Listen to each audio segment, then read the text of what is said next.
Level 1. The unknown. You are nobody. Not in a cruel way, just in a factual way. You walk down the street and nobody looks at you. You sit in coffee shops and nobody turns their head. You post on social media and your videos get 47 views, most of them from your mom and your cousin and a bot account from Indonesia. You have a full-time job that pays your rent. You have dreams that keep you awake at 2 a.m. You spend your lunch break scrolling through the feeds of people who figured it out. You study the ones who are doing what you want to do.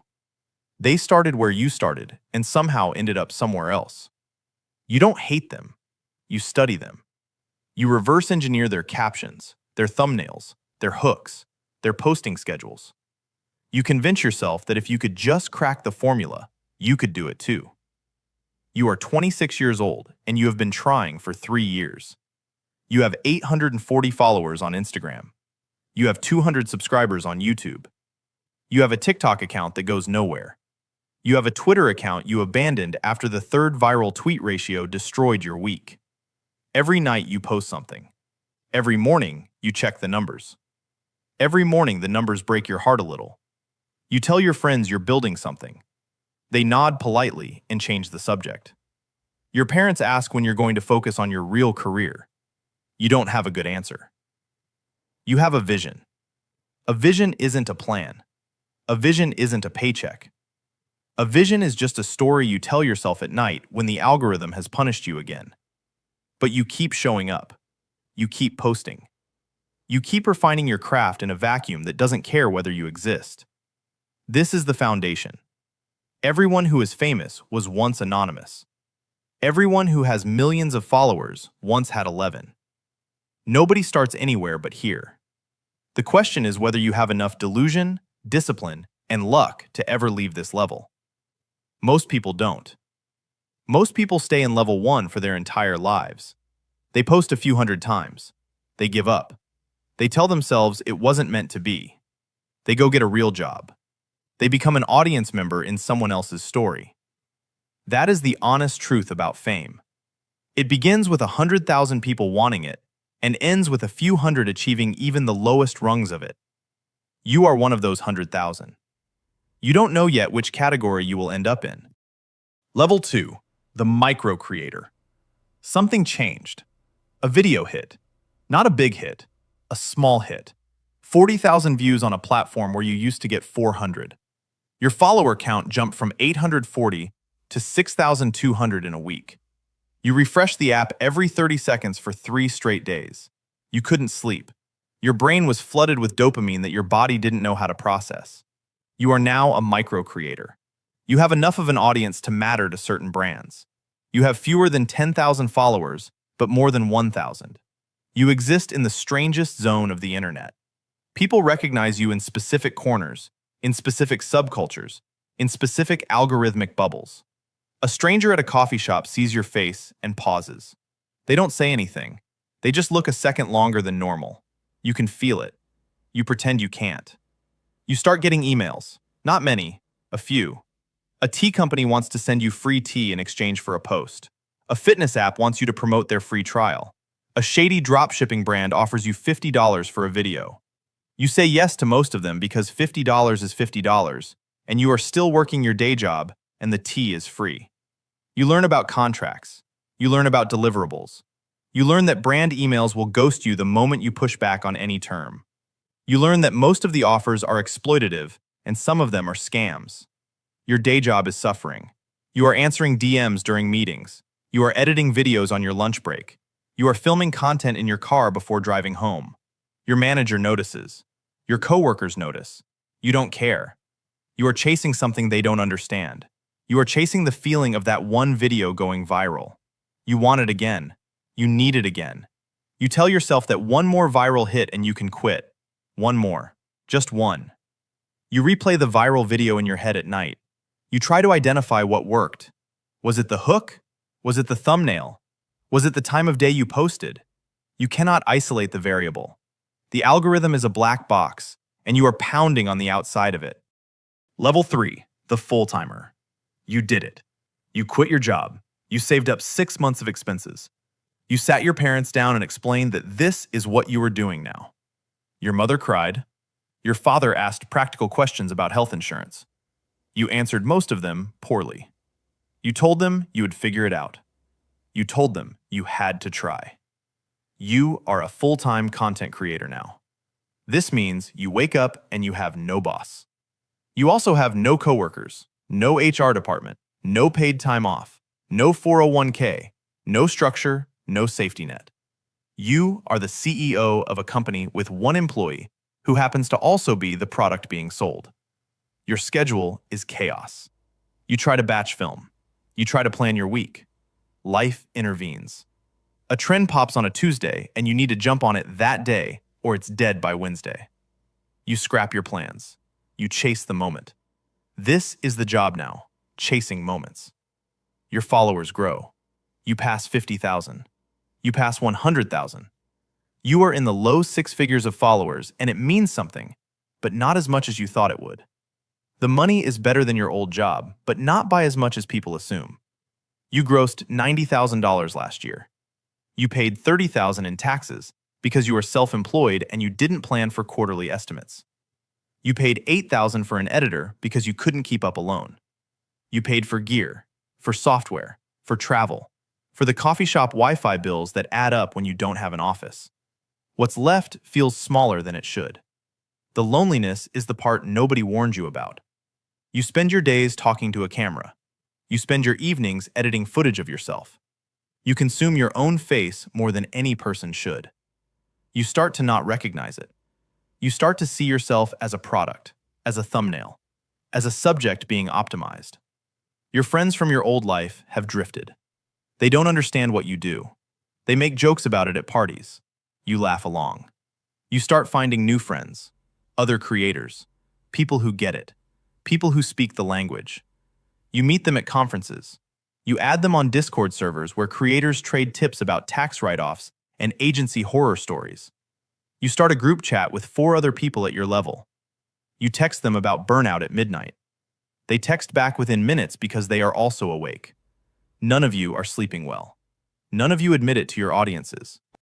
Level 4, the rising star. You crossed 1 million followers. You remember the exact day. You remember what you were wearing. You remember the screenshot you took and saved to a folder you will look at for the rest of your life. 1 million people chose to see your face in their feed.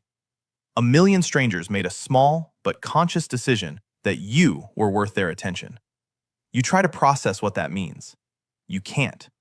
The number is too big for the human brain to hold. Your income has changed dramatically. Brand deals are coming in at $5,000, $10,000, $20,000 per post. You have an agent now. You have a manager. You have a lawyer. You have an accountant who specializes in creators. You have a team that costs you 40% of your gross, but without them, you would drown. You are being invited places, launch parties, red carpets for events you didn't know existed, industry mixers in private rooms where everyone is pretending not to look at each other. You are on the edges of something larger. You are not inside yet, but you can see the door. You are dating differently. People you match with on apps recognize you before you even meet. They act different. Some of them are excited. Some of them are strategic. You start noticing the ones who are auditioning for a public role rather than a private one. You start noticing who films you during dates without asking. You become paranoid. You become guarded. You become careful about who you trust in ways that isolate you further. Your family is struggling to relate. You bought your mother a new car. You paid off your parents' credit cards. They are proud and uncomfortable in equal measure. The money is changing things in ways nobody talks about out loud. Your old friends feel smaller around you now, not because you changed, but because the context changed. The economics of every friendship have shifted, and everyone is pretending not to notice. You pick up the check at dinners now. You pick it up every single time. If you don't, there is a subtle tension that nobody will name. So you always do. And it costs you more than the money. It costs you the illusion of equal footing. Level 5, the name. You are famous now. Real fame. Not creator fame, not internet fame. Real fame. You are recognized in airports. You are recognized in grocery stores. You are recognized in countries where you do not speak the language. You are stopped for photos constantly. You learn the polite decline. You learn the efficient yes. You learn that a 15-second photo with a stranger is a transaction in the new economy of your life. You can give it or withhold it, but either answer has consequences. Your work has crossed over. Maybe you got a role in a movie. Maybe you signed a book deal. Maybe your music went mainstream. Maybe you launched a product line that exploded. The specifics don't matter. What matters is that you are no longer just a creator. You are a name. Your name means something in rooms you have never been in. Your name opens doors you didn't know existed.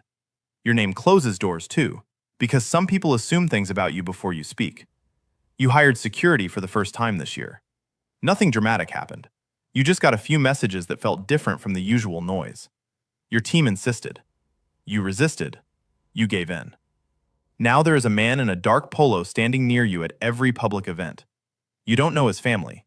You know he is there to take a bullet for you. The surreal weight of that knowledge never fully processes. You have money problems you never imagined having. Not the problem of too little, the problem of too much. What do you do with it? Where do you park it? Who do you trust to manage it? You read about athletes who went broke. You read about musicians who lost everything. You hire a wealth manager. You diversify. You buy real estate. You invest in startups that 3 friends recommended. You lose money on most of them. You learn expensive lessons about who to trust and how to say no. The parasocial dynamic is overwhelming now. People feel like they know you. They have watched you for years. They have cried with you, laughed with you, followed you through breakups and moves and losses. They love you. But they don't know you. They know a version of you that you have carefully curated. And when you disappoint that version, they turn on you with a ferocity that is hard to describe to anyone who hasn't experienced it. You had a bad week last month.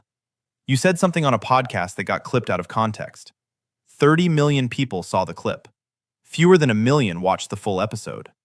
The ratio tells you everything about how the internet actually works. Your publicist handled it. You apologized for something you didn't quite mean.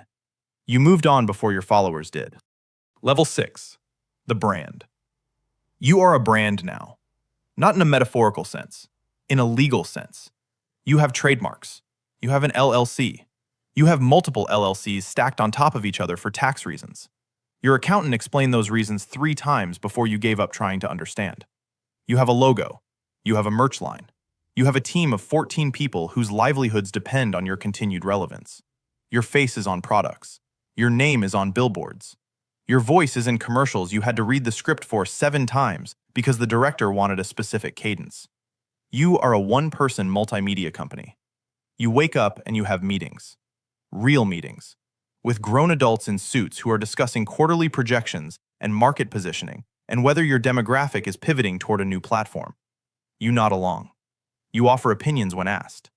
You realize that you have become the CEO of a company that you never intended to start. You have employees to fire. You have contracts to review. You have lawyers drafting non-disclosure agreements for the people you hire to walk your dogs. Your creative work suffers. You are not creating anymore. You are approving. You are signing off. You are reviewing rough cuts that other people made based on your guidance. The thing that made people love you in the first place is harder to replicate now because you have less time to actually do it. Your audience feels the shift. Some of them accuse you of selling out. Some of them accuse you of being inauthentic. They are not entirely wrong. You are trying to run a business and maintain a personal connection with millions of strangers at the same time. One of those things inevitably starts to suffer. You go to therapy now, twice a week. Your therapist has a client list that would surprise you. She specializes in public figures. She charges $500 an hour. She is worth every penny. She is the only person in your life who is legally bound not to share what you tell her. Let that register for a moment. The only human being you can fully trust is someone you pay. You have an assistant who has been with you for 4 years. She knows your passwords. She knows your medications. She knows the names of people you have cut out of your life and why. Her NDA is 48 pages long. Your lawyer revises it every year. That is the shape of intimacy now. Paperwork as a prerequisite for closeness. Level 7. The celebrity. You are A-list. Or A-. or B plus pretending to be A-list at certain parties. The rankings are invisible, but everyone inside knows them.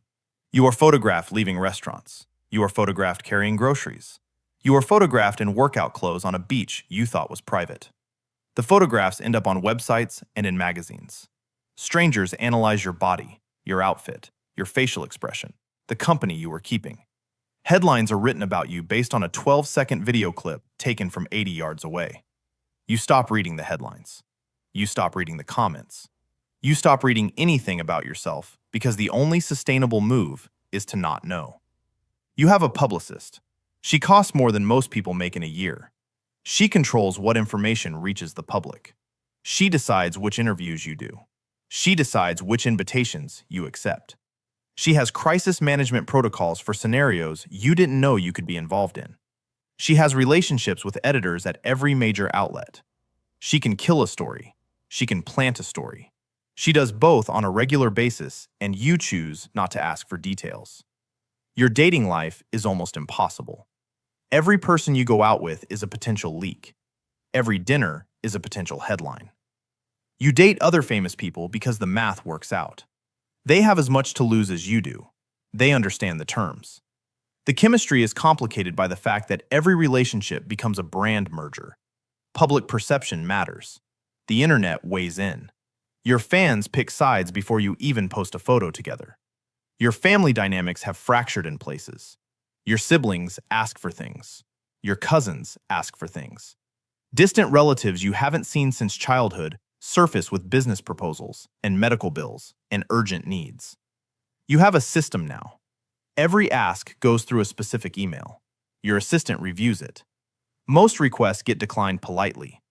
You have learned that generosity without structure destroys you.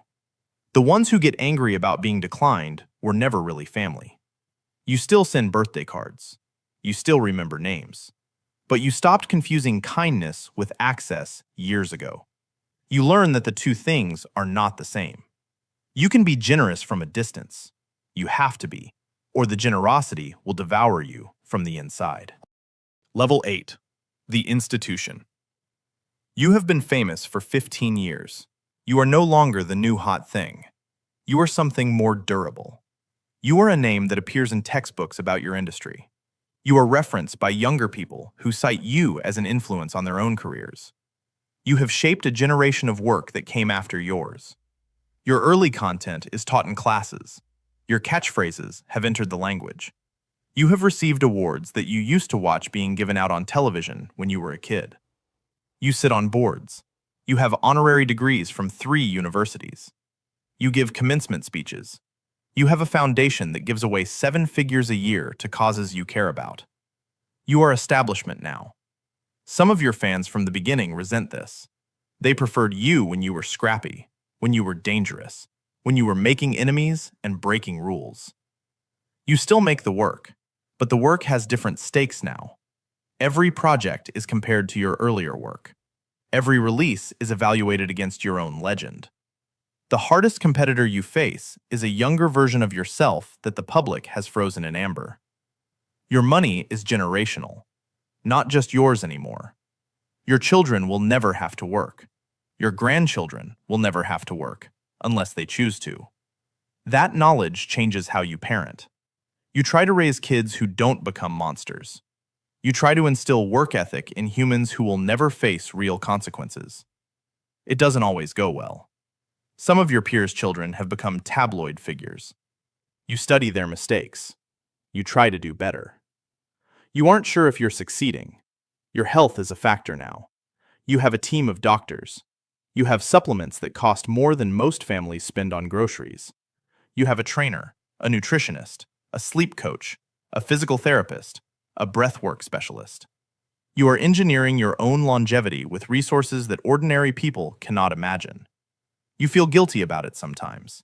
You feel grateful about it sometimes. Mostly, you feel tired. You think about slowing down. You think about disappearing to a house in the country and writing a memoir nobody will read for decades. Your team discourages this. Your contracts discourage this. Your public role discourages this. You are a machine that is difficult to turn off without dismantling 20 people's careers. So you keep going. You pace yourself. You accept that retirement is a concept for other professions. Level 9. The icon. You are an icon. The word applies to you, and it doesn't embarrass you anymore. You've become bigger than your work. You are a symbol of an era, a movement, a cultural moment. People who have never consumed your content know who you are. Your face is recognizable to people who have never heard you speak. You are a visual shorthand for a set of ideas that the culture has collectively agreed upon. Museums have shown your work. Documentaries have been made about you. Biographers have pitched your life story to publishers. 2 unauthorized biographies have already been published. You tried to read them. You couldn't finish. Seeing your life narrated by strangers who weren't there is a specific kind of disorientation. They got details wrong. They also got details right that you wish they hadn't. The parasocial weight is immense at this level. People feel ownership over you. Strangers feel entitled to your time, your words, your opinions on every issue in the news cycle. Silence is interpreted as complicity. Speaking is interpreted as opportunism. There is no neutral position available to you. Every choice gets read as a statement. You have become an optical illusion. You are simultaneously more visible and more invisible than you have ever been. You appear everywhere. Billboards, magazine covers, social media feeds, television programs, news segments. But the actual you, the person underneath all that visibility, is more hidden than ever. You live behind gates. You travel in private vehicles. You enter venues through back entrances.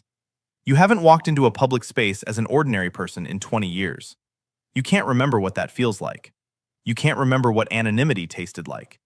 You try to describe it to your children, and you realize you are describing a country they have never visited. You worry about what that does to them. You worry about a lot of things at 3 a.m. You worry about your legacy being flattened into a single story. You worry about the version of you that will outlive you. You worry that the real you, the private you, was never visible to anyone at all. You wonder if that private self even exists anymore. You wonder if fame ate it slowly over 30 years without you noticing. Level 10. The myth. You outlived your era. You survived it all. The trends, the scandals, the comebacks, the counter-comebacks. You are old now. The culture has moved past you 3 times and circled back twice. You have become mythology. Children study you in school. Your voice is used in AI training datasets. Your image is licensed by your estate for projects you are not alive to approve. You are a ghost in your own legend. You sit in a house you bought 40 years ago. The house is quiet. Most of the people who made you famous are gone. Your manager died 5 years ago. Your first agent died before that. Your oldest friends are in assisted living facilities or buried in cemeteries you visit less than you should. The circle has narrowed. That is the honest truth about longevity. You outlast the witnesses. You wake up early. The sun still does not wait. You make coffee. You read the paper, the actual paper, because screens hurt your eyes now. You read about younger people doing things you used to do. You feel a small pang. You put it down. The pang fades. Fame lasts longer than the famous person.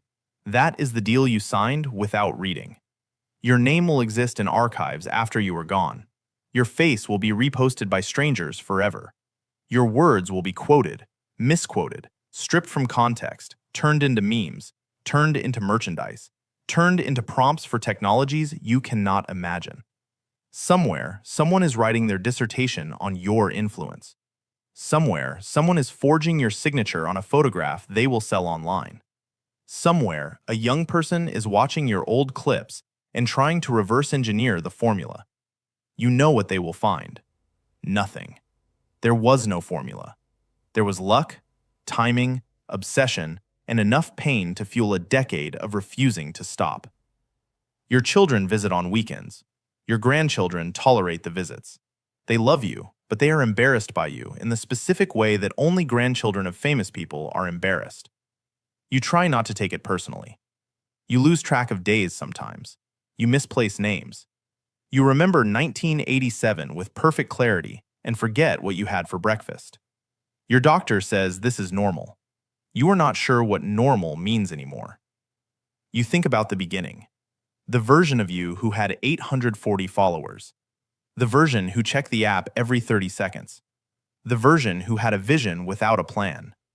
You wish you could tell him something. You don't know what. The truth would not have stopped him. The truth would not have helped him. The vision was the point. The vision was the engine. Without the vision, none of this would have happened.